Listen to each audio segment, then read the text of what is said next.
Ben, we're sitting here in front of your covered wagon. How many miles does this wagon have on it? Well, this wagon's got about 20,000 miles on it. It's been on the Oregon Trail, the Mormon Trail, California Trail, the Bozeman Trail, Cherokee Trail, Cheyenne to Deadwood, and the Overland Trail. And I got this wagon in Kansas when I was doing the Oregon Trail. And of course I've had it restored, but it's an original running gear. How did you learn about, recreating the trails and wagons? How do you know? My granddad was a blacksmith. He built wagons, and that I just kind of grew up with that, knowledge of all the equipment you had of, what it takes to have a wagon. I lived in Eastern Oregon for a lot of years, and we'd done a wagon train to the Pendleton Roundup, and we made three trips to the Pendleton Roundup, and that was back in the 60s when we done that. So I've actually been wagon training pretty much ever since then. So for the anniversary of the Oregon Trail, you recreated that trail trip and you ran the whole thing. Tell me about that trip. Well, we left, that was a 6-state deal, sesquicentennial celebration of the Oregon Trail. And there were 6 states, Oregon, Idaho, Wyoming, Nebraska, and Missouri, all were going to go in and recreate the Oregon Trail.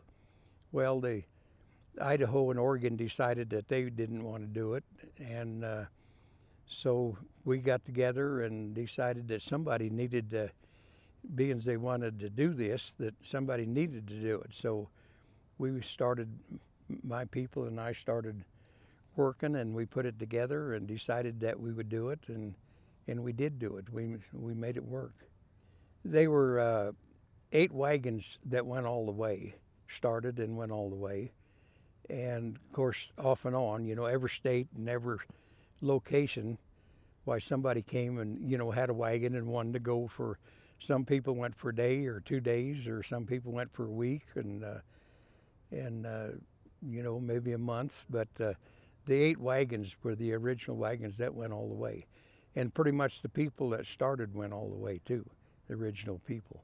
We started in Independence, Missouri, and wound up in Independence, Oregon, which we left there the 2nd of May and got into Independence, Oregon, October the 23rd, which was 6 months and almost 3,000 miles. What were the problems you faced on your wagon trip?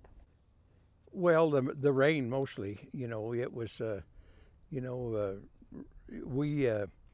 we had 2 or 3 tornadoes that run real close to the wagon train, and we had a couple of hailstorms that even damaged some of the tarps on the wagons. So hail and rain, and at the museum in Independence they had a going away celebration for us, and we had hooked our wagons up that morning and pulled them up in front of the museum. Had people standing out there watching the horses while we went in and had the celebration. And when we walked out of the museum, it was pouring down rain, and it rained for almost a month.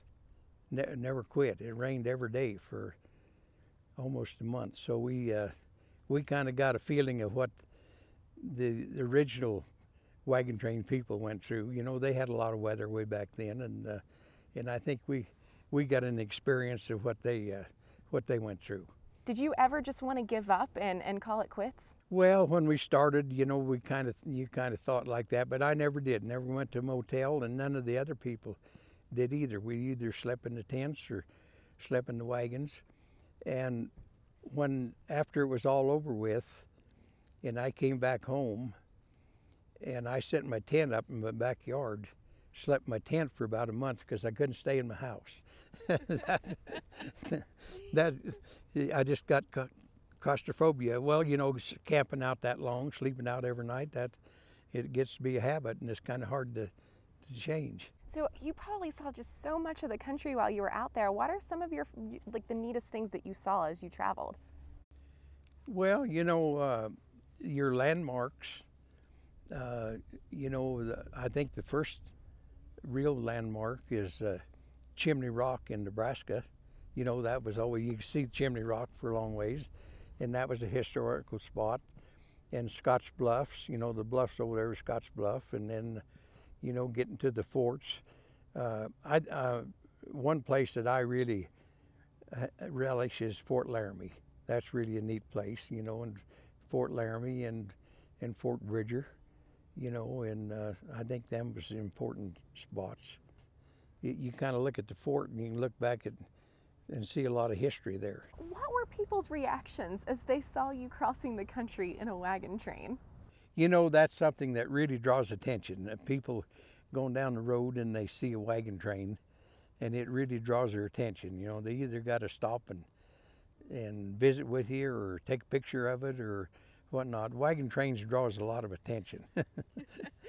So you and Candy Moulton wrote a book, Wagon Wheels, about your experience recreating the Oregon Trail. Ben, you said you brought your book with you and that you had a passage to read. Would you like to go ahead and share that with us? Okay. This is a quote that I kind of thought was important. This is July 22nd. When we got up this morning, it was cold, the ground was white, it was really frosty, and that was July 22nd. We left South Pass City, headed for Pacific Springs. We crossed the Sweetwater twice this morning. We had lunch on the Continental Divide, and we crossed the Continental Divide. I feel like we will succeed in accomplishing our journey. I feel like we definitely will finish our trip. I just feel like we really accomplished something that when we crossed over the Continental Divide, especially after the things we've already went through. Got into Pacific Springs fairly early in the afternoon, but before we got into camp, it started raining. It was so muddy when we got into camp, really had a bad storm. It rained and thundered and lightened all night long. So we really didn't get out of the rain. I said we got out of the rain when we got to Wyoming, but we really didn't. It followed. And, South Pass, everybody figured that, by the time they got to South Pass and went over the Continental Divide, that's pretty much probably about half of the trip, And at South Pass, you can see the Oregon Buttes. And a lot of people on the wagon trains earlier, when they saw the Oregon Buttes, they thought they was in Oregon, and they still didn't realize how far they had to go yet. So, thinking of that final destination of where you're heading, how did you personally feel when you finally made it?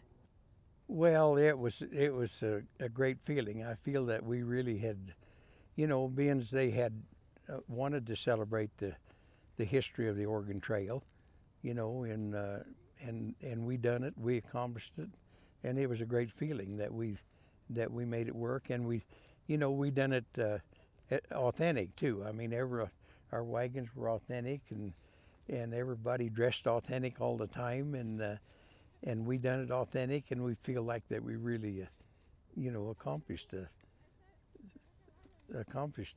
Why did you want to document your trip in a book form? Well, I think it was really important to document that, because it was important to tell the story about, what we done and actually done the whole thing. So I think it was, it should have been documented, in which we thought we talked about it and decided that's what we would do. And when people read your book, what are some of the things within your book that they'll see? Well, I think maybe the distance that we went, the time frame that it took us to do that, and the distance that that it took us to do that. So I think that was important. About people think, well, maybe you just go out here today in 1 or 2 days, but when a wagon train lasts for 6 months and all the experience that goes along with it, I think it's really important to have it documented. Our younger generation, we're gradually losing our history, and I think, when you do this and document this, it's, it's kind of keeps our history of going. So do you think there are life lessons to learn on a wagon train? Oh, definitely. You bet.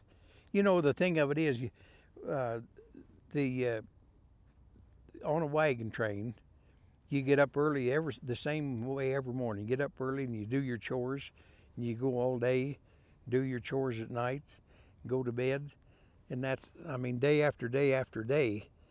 And so, you know, that's a life experience in itself. It's the greatest experience there is, to just go on a wagon train and go every day and learn to get up in the mornings and do your chores and go every day. And I think it's a great experience.